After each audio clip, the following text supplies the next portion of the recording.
God has called us through the gospel to possess the glory of our Lord Jesus Christ.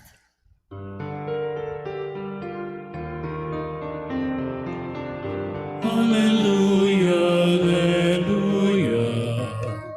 Alleluia, alleluia. Alleluia.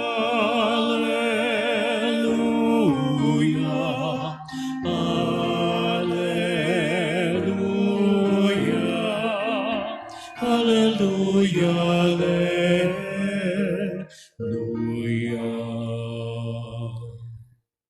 The Lord be with you. And with your spirit. A reading from the Holy Gospel according to Saint Luke. Glory to you, O Lord.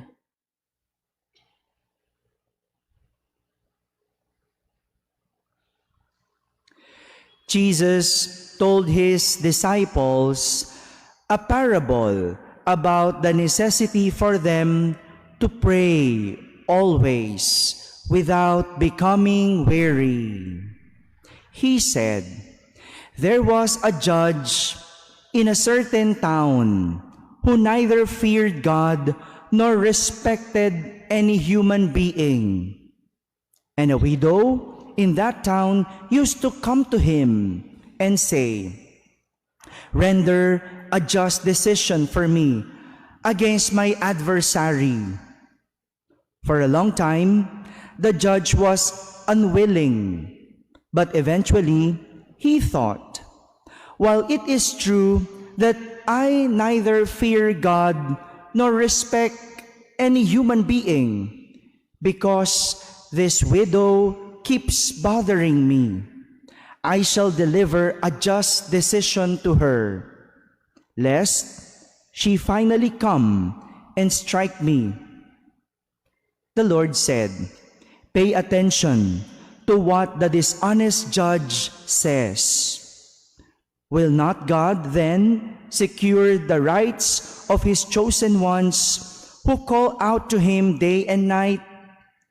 Will he be slow to answer them? I tell you, he will see to it that justice is done for them speedily. But when the Son of Man comes, will he find faith on earth?'"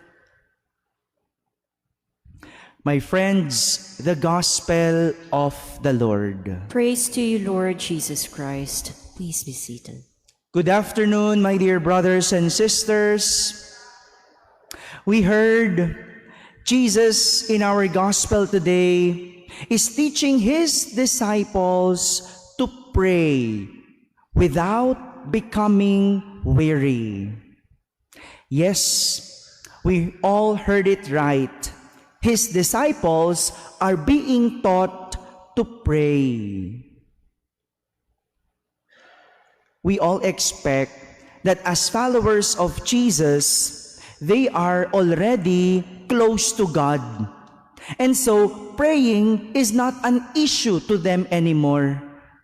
Parang pare, o kaya madre, o any religious persons, or maybe a church servant, tuturuan mong magdasal, hindi ba kata-kata yun? Hindi ba parang hindi naman tugma? Ba't kailangan pang turuan? Pari na nga sila. Ba't kailangan pang turuan? Taong simbahan na nga sila.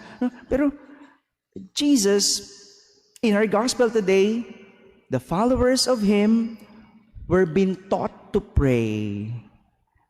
And more than this, there are two realities that Jesus would want to emphasize in the parable or in our gospel. Two realities. First is that even followers of Jesus have to pray. Kahit tagasunod at alagad ni Jesus, kailangang magdasal. No one is exempted from praying. For even Jesus himself prayed. Even Mama Mary, the apostles, the saints, Pope Francis also prays. So, walang exempted. lahat tayo kailangang magdasal. Not even us priests or even our servants, we all have to pray. You know, I always tell most of our servants in the parish or in the liturgy or in the mass that it is best if they can separate their service from their mass attendance. Before, when I was assigned in Quiapo, I always tell this to them. Kasi sa Quiapo, oras-oras ang misa. And we have many servers.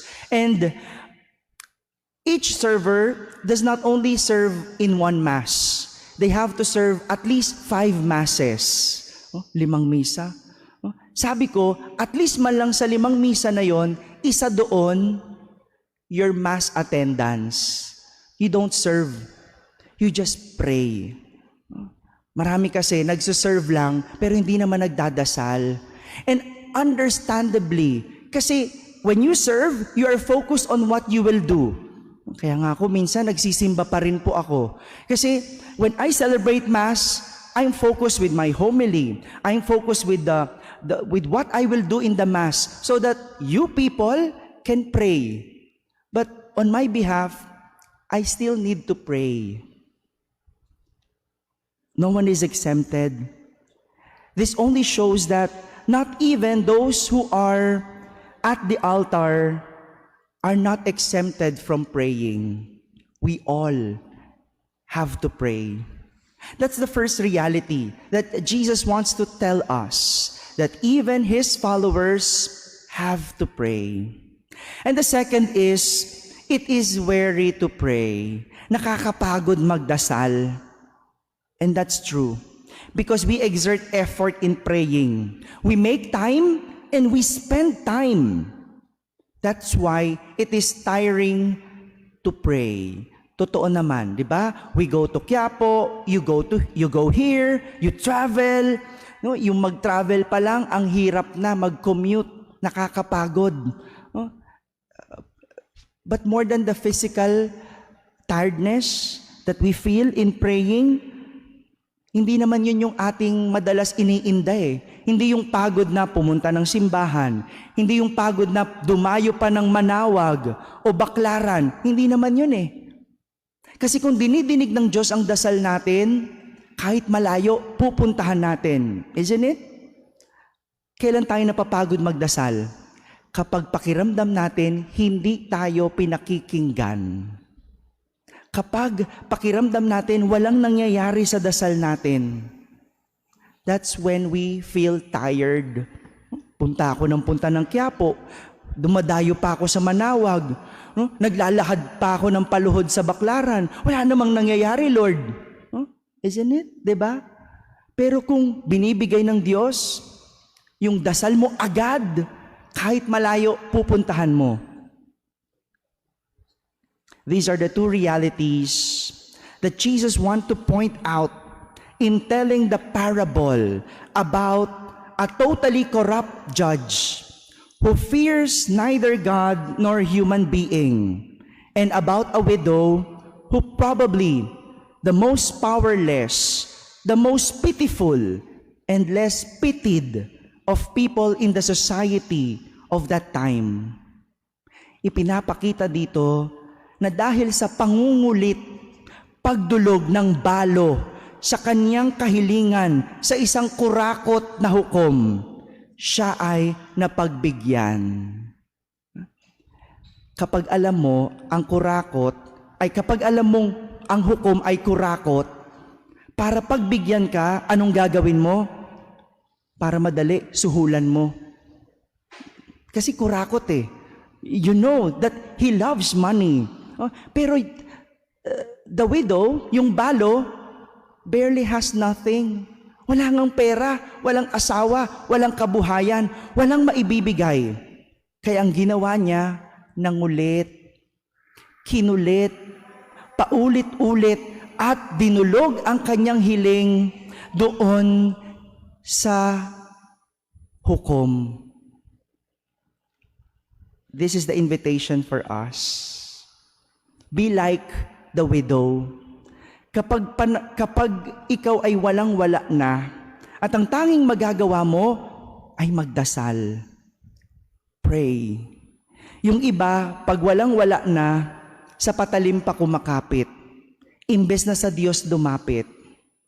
And another thing is that Jesus wants to show that if a corrupt judge can give the request of a widow, ang Diyos pa na mabuti, hindi magbibigay, hindi didinig ng dasal. My dear brothers and sisters, there are times that we not only get tired of praying, but we also lose hope in praying. But remember this, whenever you're tired of praying and whenever you lose hope in praying, remember this, the moment you stop praying is a moment you lose for a miracle to happen. Amen.